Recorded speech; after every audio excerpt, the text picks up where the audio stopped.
London, MI6 headquarters. The office of Stuart Menzies, chief of the Secret Intelligence Service.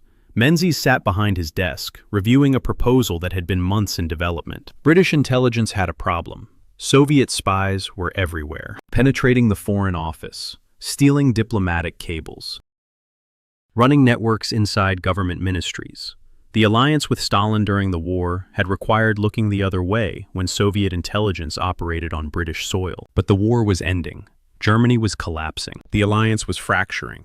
Soon, Britain and the Soviet Union would be enemies again. MI6 needed to prepare. They needed a new section dedicated entirely to Soviet counterintelligence. Section 9. One mission. Identify and destroy Soviet intelligence networks operating in Britain and across Europe. The section would need the best officer MI6 could find. Someone brilliant, someone trustworthy, someone who understood how communist intelligence services operated. Menzies reviewed the personnel file on his desk one more time. Harold Adrian Russell Philby. Everyone called him Kim, age 32, Cambridge educated. 6 years in MI6, currently running Section 5, counterintelligence against German spies. His record was excellent. Colleagues praised his analytical skills, his charm, his dedication. He came from the right background. His father was St. John Philby, the famous Arabist. Kim had the breeding and education expected of senior MI6 officers. Most importantly, he had shown real talent for counterintelligence work. He understood how enemy intelligence services thought, how they recruited, how they operated. He was exactly what Section 9 needed. Menzies signed the appointment order. Kim Philby would be the first head of MI6's anti-Soviet section. The decision would be one of the greatest intelligence disasters in British history, because Kim Philby had been a Soviet agent since 1934. For 10 years, he had been feeding Moscow every secret that crossed his desk. British intelligence had just appointed the KGB's most valuable asset to run operations against the KGB. The man who would hunt Soviet spies was himself the Soviet spy they should have been hunting. Philby would hold this position for 7 years. Every operation against the Soviets would be compromised before it started. Every agent sent into Soviet territory would be betrayed. Hundreds of people would die because the man planning their missions was working for the enemy. This is the story of the most successful traitor in the history of espionage. 30 years of perfect betrayal. A man who attended funerals of people he had murdered, who drank with colleagues whose agents he was sending to their deaths, who ran British intelligence operations against Moscow while taking orders from Moscow. The story of how one Cambridge communist destroyed Western intelligence from the inside and got away with it. The story begins not in 1944, but a decade earlier at Trinity College, Cambridge, where a 22-year-old student named Kim Philby was discovering Marxism and falling completely under its spell. This wasn't the casual leftism common among Cambridge students in the 1930s. This was absolute conversion. Religious intensity. Britain was collapsing around him. 3 million unemployed. Hunger marches in the streets. The establishment offered nothing but decay and denial. In Germany, Hitler was rising to power. In Spain, fascists were preparing to overthrow the Republic. Capitalism seemed to be dying. Fascism seemed to be the inevitable result. Only the Soviet Union offered an alternative. Only communism promised a way forward. Philby read Marx and Lenin with the intensity of someone discovering truth for the first time. He attended communist meetings, joined left-wing groups, became known around Cambridge as a committed socialist.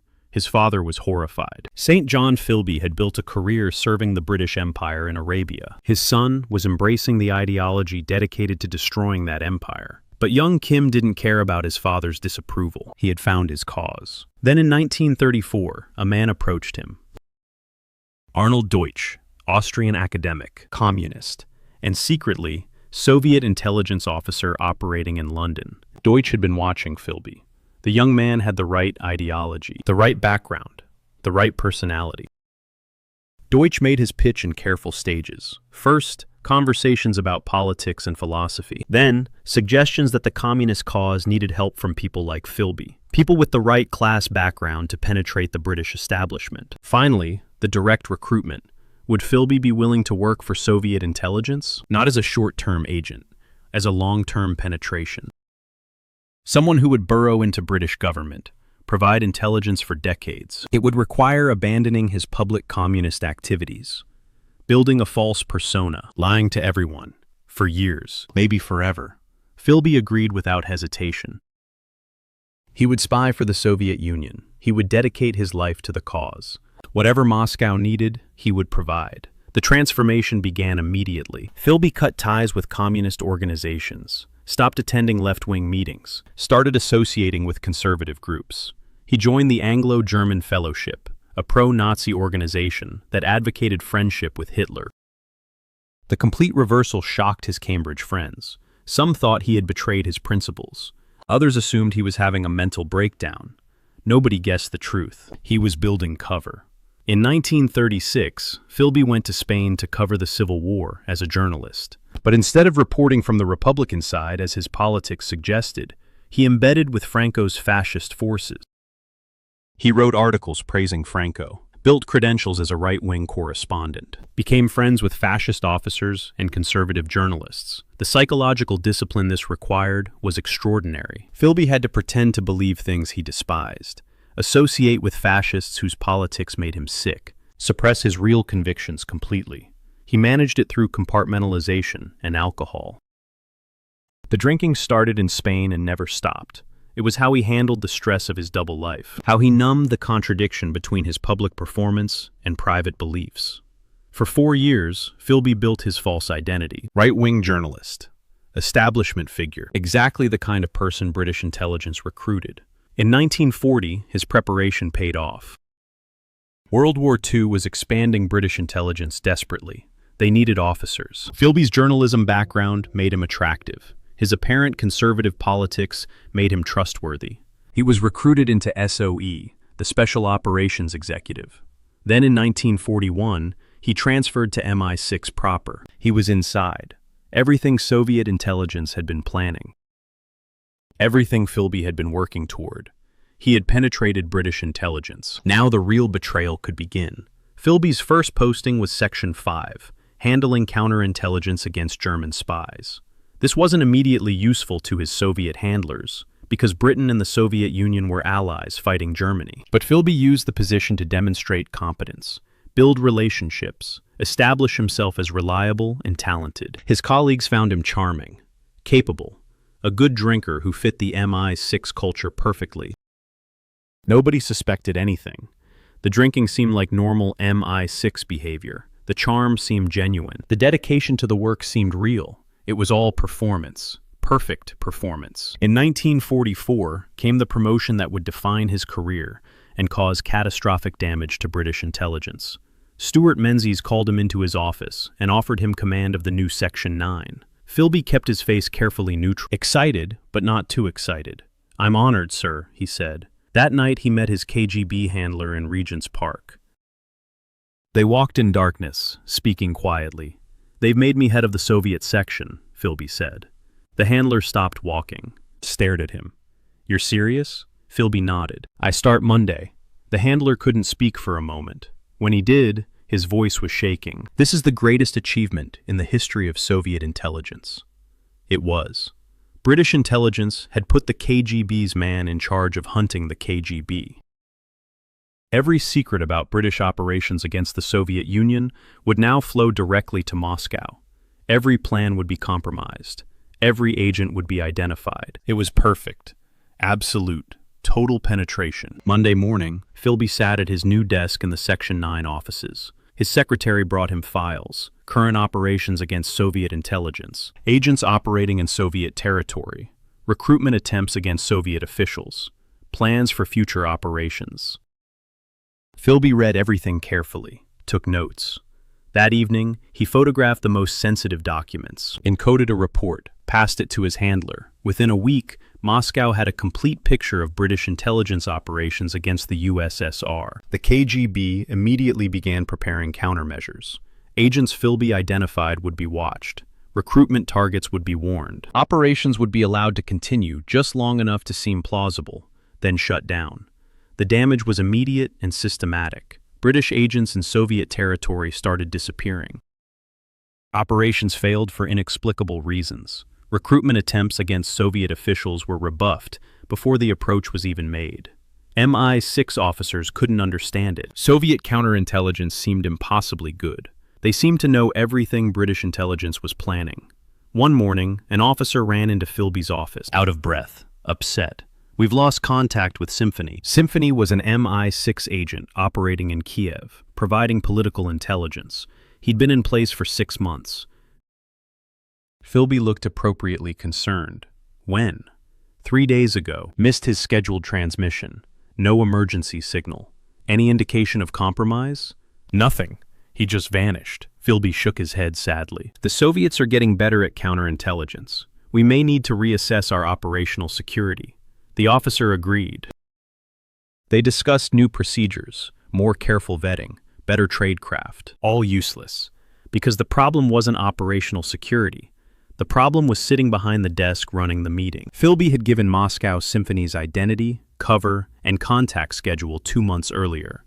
The agent had been arrested the day he missed his transmission, interrogated for 48 hours, shot in the basement of Lubyanka prison. 3 weeks later, Philby attended Symphony's memorial service. MI6 held them for officers killed in service. Small ceremony. Colleagues speaking about the dead man's courage, his sacrifice.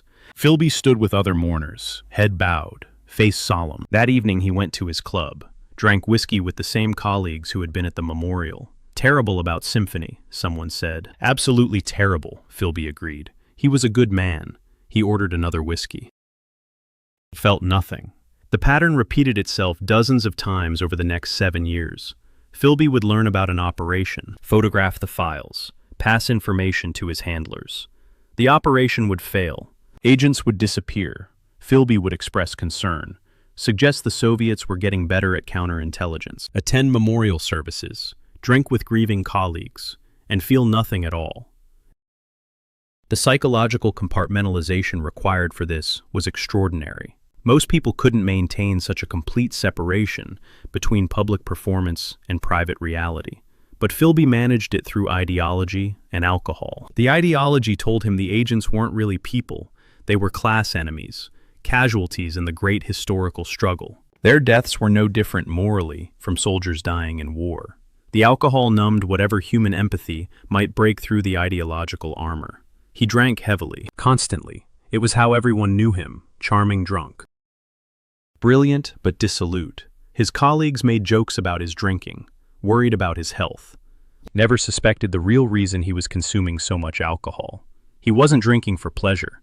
He was drinking to manage the stress of constantly lying to everyone around him. The strain of maintaining perfect performance while betraying everything and everyone. The weight of the deaths accumulating because of information he provided.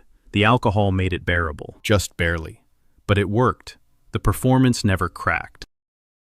The most devastating episode of Philby's betrayals came in 1949, when British and American intelligence jointly planned Operation Valuable. The objective was to infiltrate trained agents into Albania, with the goal of fomenting armed resistance against the communist government and potentially overthrowing it entirely. This was one of the first major covert operations of the early Cold War, designed to demonstrate that Soviet control in Eastern Europe could be rolled back through covert action. The operation was planned in detail over months. MI6 and CIA officers worked together, selecting agents, planning infiltration routes, establishing supply lines, coordinating with anti-communist Albanian exiles. Philby attended every planning meeting.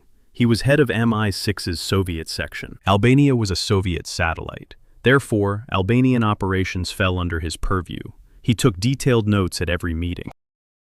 The infiltration points along the Greek-Albanian border, the timeline for each wave of insertions, the names and cover identities of every agent being sent, the locations where they would establish bases, the signals they would use to communicate, everything. That night, he encoded the information and passed it to his Soviet handler. Moscow immediately forwarded it to Albanian state security. When the first team of agents crossed into Albania on October 3, 1949, Albanian security forces were waiting at the exact crossing point Philby had identified. The firefight lasted 4 minutes. 5 agents killed, 1 captured. The survivor was interrogated for 3 days, provided no useful information because he had no idea the operation was compromised. Then he was shot. October 17th, second wave, different crossing point. Different team, same result. Albanian forces positioned exactly where the agents would cross. Ambush, everyone dead. Back in London, MI6 and CIA officers were baffled. How could the Albanians know? The crossing points had been chosen carefully. The timing had been coordinated. There should have been no way for Albanian security to predict where and when the infiltrations would happen, unless someone was telling them. But who? The operations were highly classified. Only senior officers had access to the plans. Everyone with access had been carefully vetted. Philby sat in the meetings where officers tried to understand the failures, offered thoughtful analysis. Albanian counterintelligence capabilities appear to be much more sophisticated than we estimated. Soviet intelligence is clearly providing them with training and possibly direct operational support. Everyone agreed. The obvious conclusion was that Soviet intelligence advisors in Albania were helping local security forces. Nobody suspected that Soviet intelligence didn't need to guess where the agents would cross. They had precise information provided by the British officer running the operation. Third wave, fourth wave, fifth wave. Every team that crossed into Albania walked into prepared ambushes. Every agent sent was killed or captured. By 1951, Operation Valuable was a complete disaster. Dozens of men dead. The operation achieved nothing except proving that anti-communist resistance in Albania was impossible. MI6 and CIA wrote extensive after-action reports, tried to understand what went wrong, analyzed Albanian counterintelligence capabilities, developed new operational security procedures, all useless. The problem wasn't Albanian counterintelligence. The problem was that Philby had given Moscow every detail before the first agent crossed the border. The operation had been doomed from conception because the man planning it was working for the other side. Philby helped write the final assessment. His report concluded that Soviet intelligence sharing with satellite states was far more extensive than previously understood, that future operations would need to account for this enhanced cooperation. Everyone praised his analysis. Nobody suspected he was the source of the intelligence sharing he was describing. Years later, when Philby's betrayal was finally revealed, intelligence officers went back through the Albanian files, calculated how many men had died because of information he provided. The number was staggering. Conservative estimates put it at over 30 agents killed in Albania alone. Realistic estimates suggested the true number was higher. Some agents who were captured were never accounted for in official records. They disappeared into Albanian prisons, died there, were buried in unmarked graves. Their families never learned what happened to them.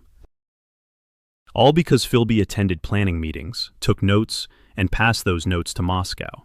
The psychological horror of what Philby was doing went beyond the deaths themselves. It was the intimacy of the betrayal. He wasn't a distant figure passing information he learned secondhand. He knew these operations personally. He met the officers running them. In some cases, he met the agents being sent. There was one case in 1950 where an MI6 officer brought a recruited Albanian exile to meet Philby. The man was being trained for insertion. The officer wanted Philby's assessment. Was the agent suitable? Could he handle the mission? Philby interviewed the man for an hour, asked about his background, his motivation, his understanding of the risks. The agent was brave, committed, believed he could make a difference fighting communism in his homeland. After the interview, Philby told the officer the agent was excellent, perfect for the mission. That night, Philby photographed the agent's file, sent it to Moscow. 3 weeks later, the agent crossed into Albania, was arrested within 6 hours. The last thing he probably understood was that he had been betrayed, that someone had told the Albanians exactly when and where he would cross. He would have died never knowing that the British officer who had interviewed him, who had approved his mission, who had looked him in the eye and wished him luck, had sent the information that led to his death. Philby never spoke about this incident, never acknowledged it in any of his later interviews or memoirs. But people who worked with him said he sometimes got very drunk and very quiet, that he would sit alone drinking, saying nothing, staring at nothing. Whether this was guilt or just the accumulated stress of his double life, nobody knew. Philby himself would have said he felt no guilt, that the agents were casualties of historical necessity, that their deaths were justified by the cause. But the drinking suggested something else, that maybe the compartmentalization wasn't quite as perfect as it needed to be, that maybe some part of him understood what he was doing to real human beings. and drank to suppress that understanding. By 1951, Philby had been betraying British intelligence for 11 years.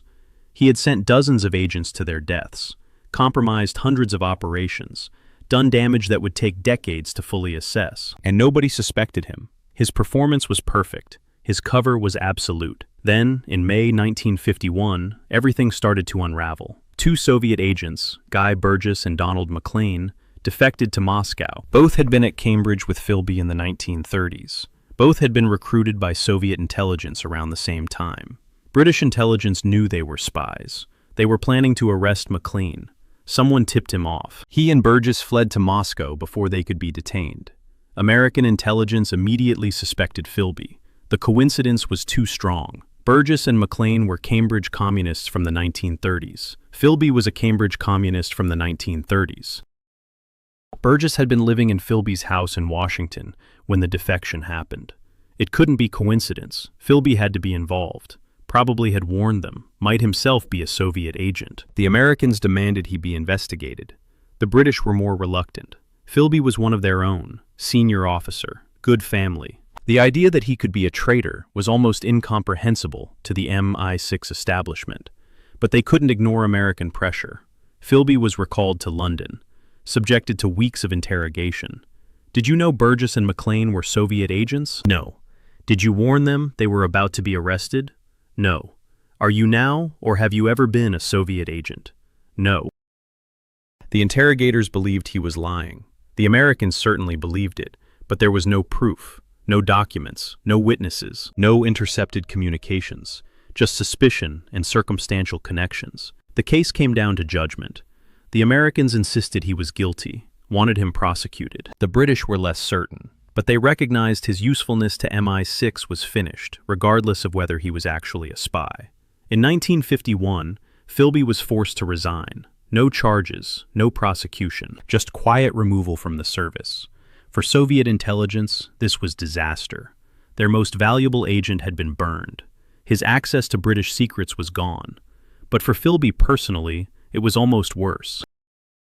He had dedicated 11 years to Soviet intelligence, sacrificed everything, betrayed everyone, and now he was unemployed, under surveillance, wondering if he would be arrested. The next 4 years were limbo. Philby had no job, no income, lived on savings. The British watched him constantly, waited for him to make contact with Soviet handlers, hoping to catch him in the act. Philby was careful, made no moves, gave them nothing. Then in 1955, something unexpected happened. A member of parliament named Marcus Lipton stood up in the House of Commons and publicly accused Philby of being the third man who had warned Burgess and MacLean. The accusation forced the government to respond publicly. Harold Macmillan, the Foreign Secretary, gave a statement to Parliament. He said there was no evidence that Philby had been a Soviet agent, that Philby had been investigated and cleared. The statement was either a deliberate lie to make the Soviets think Philby was still useful, or a genuine belief based on lack of proof. Historians still debate which, but the public exoneration gave Philby room to rebuild his life. He found work as a journalist. The Observer and The Economist hired him to cover the Middle East from Beirut, Lebanon.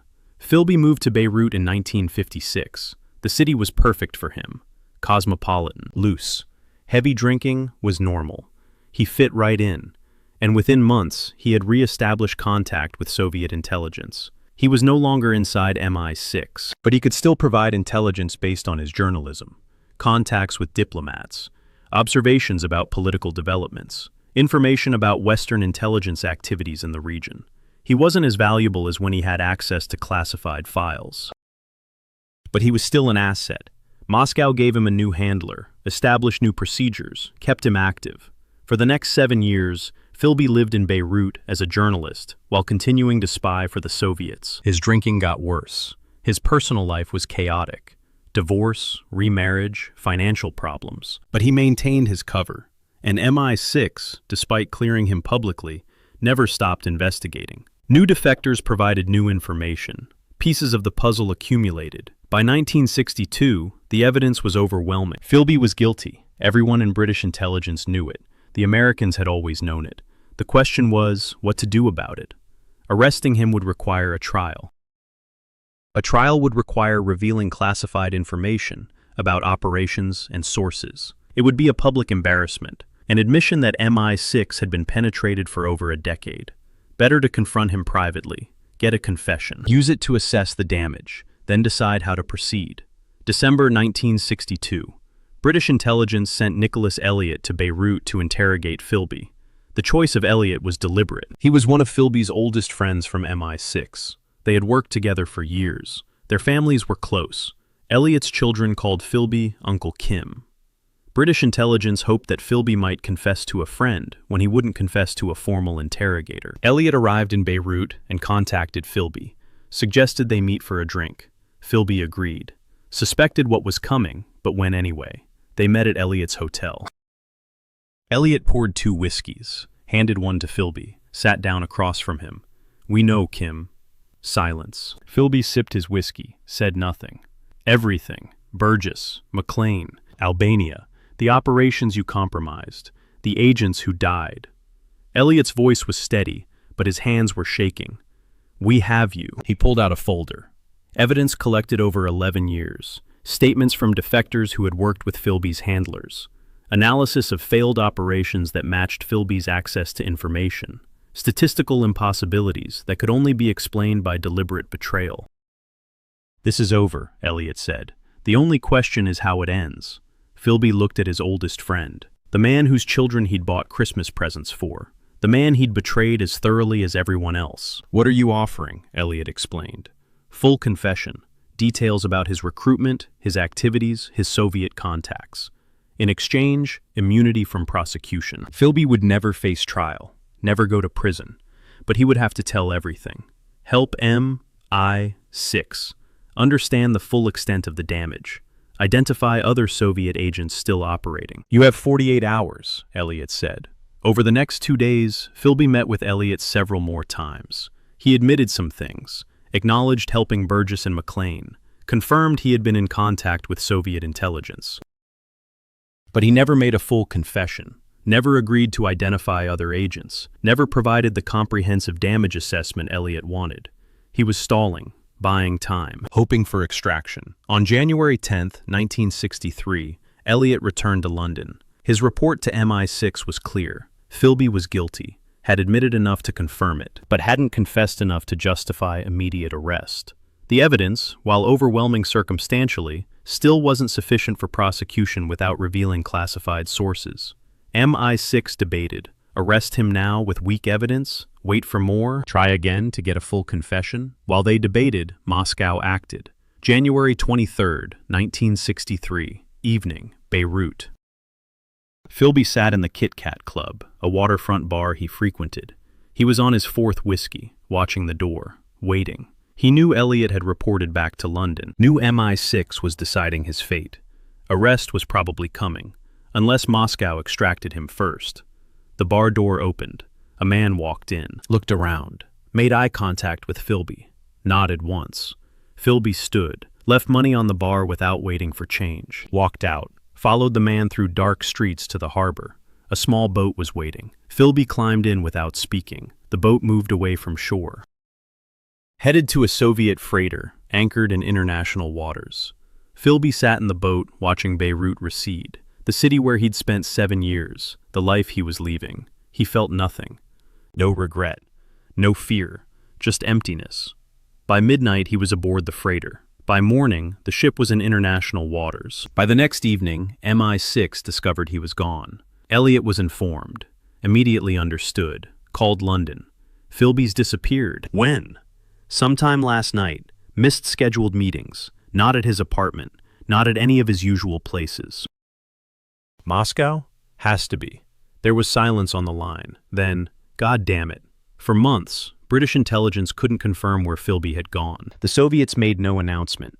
Philby simply vanished. Officially, MI6 claimed they didn't know his whereabouts. Privately, they knew he was in Moscow. Finally, in July 1963, Soviet media announced that Harold Philby had been granted political asylum in the USSR. The announcement confirmed what everyone had suspected for 12 years. Kim Philby had been a Soviet agent throughout his career in MI6. The man they had trusted with their most sensitive operations against the USSR had been working for the USSR the entire time. The damage assessment that followed was devastating. How many operations had Philby compromised? Which agents had he betrayed? How much classified information had he passed to Moscow? The questions were almost impossible to answer because Philby had been in positions of access for so long. Conservative estimates suggested dozens of agents killed, hundreds of operations compromised. Incalculable damage to British intelligence capabilities. More aggressive estimates put the death toll in the hundreds. The precise number would never be known because many of the operations Philby compromised were themselves classified and incompletely documented. Philby lived in Moscow for 25 years. The KGB gave him an apartment, a pension, recognition as a hero of the Soviet Union, but they didn't trust him with sensitive current operations, partly because he had no access to British secrets anymore, partly because Soviet intelligence remained paranoid about Western penetration. What if Philby's defection was itself a British operation? What if he was a triple agent? The paranoia was probably unfounded. But it meant Philby spent his Moscow years largely isolated. He married a Russian woman named Rufina Pukova. She cared for him through his declining years. But he was essentially an exile, cut off from the world he had known, living in a country that wasn't quite what he had imagined when he made his commitment in 1934. The Soviet Union he encountered was bureaucratic, corrupt, sclerotic, not the workers' paradise he had believed in as a young communist. He saw this but couldn't acknowledge it without invalidating everything he had done, all the people he had betrayed, all the deaths he had caused. If the Soviet Union wasn't worth it, then what had it all been for? So he maintained his position publicly, gave occasional interviews defending his actions, insisted he had no regrets, that he had been serving the cause of peace, that the agents he betrayed were casualties of necessary struggle. But he drank, heavily, constantly, more than ever. People who visited him in Moscow found him aged beyond his years, physically deteriorated, emotionally distant. He would talk about the old days in MI6, about operations and colleagues, but showed little emotion, little acknowledgement of what he had actually done. Whether this was genuine lack of remorse or suppressed guilt, nobody could tell. On May 11, 1988, Kim Philby died in his Moscow apartment. He was 76 years old. The KGB gave him a funeral with full honors. He was buried with a headstone identifying him as a KGB colonel. British newspapers covered his death with mix of condemnation and grudging acknowledgement of his success as an intelligence officer. The obituaries detailed his career, his betrayals, his defection, his life in Moscow. But they struggled to capture what he had actually done, the scale of it, the intimacy of the betrayal. He hadn't just passed documents to an enemy. He had sent hundreds of people to their deaths while maintaining perfect friendships with their colleagues, had attended their funerals, drunk at their memorials, looked their families in the eyes, and felt nothing. 3 years after Philby's death, the Soviet Union collapsed. The system he had served, the ideology he had killed for, gone, revealed as fundamentally flawed and unsustainable, making everything he had done seem pointless. All the betrayals, all the deaths, all the lies, for a cause that failed, for a system that couldn't survive. The man who hunted himself won for 30 years, got away with perfect betrayal, and died knowing he had fought for the losing side.